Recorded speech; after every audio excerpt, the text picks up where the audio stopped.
We are now moving towards the second half of the first 12 days preparation. Hope you enjoyed and learned a little bit why St. Louis de Montfort established the first stage of preparation. For those of you who do not know me, my name is Brother Julian Mary from the Community Knights of the Holy Eucharist.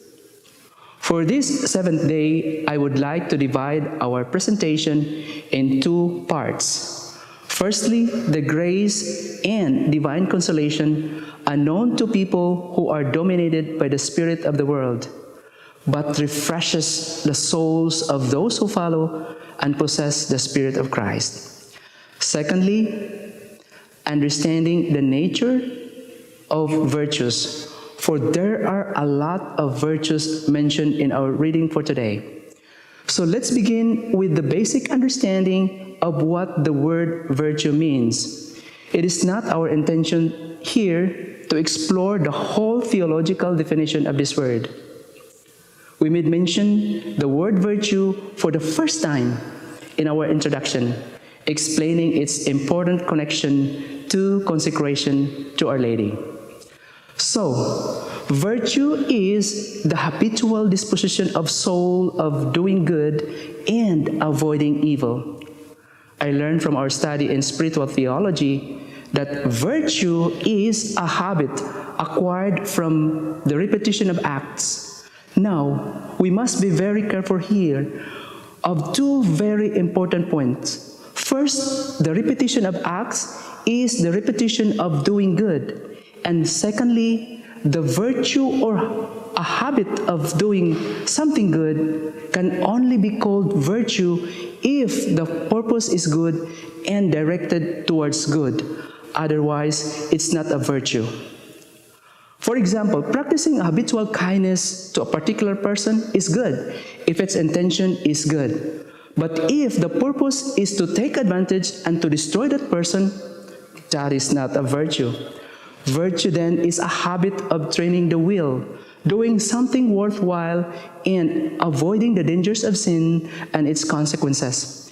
If we have a habitual dependence on Our Lady and a filial recourse to her, as we should, then we have the virtue of faith and trust in her.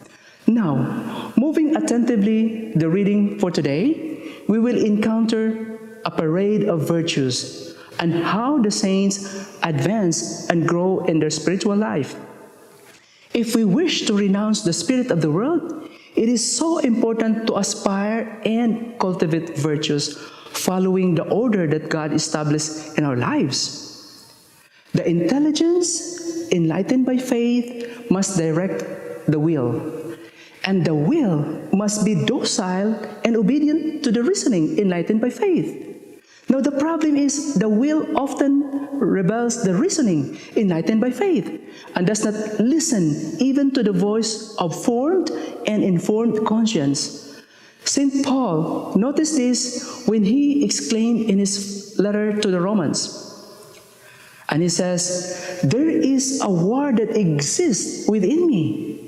Indeed, there is a war that is waging deep within, a fight between two lions. And the one that is going to win is surely the one that you nourish well.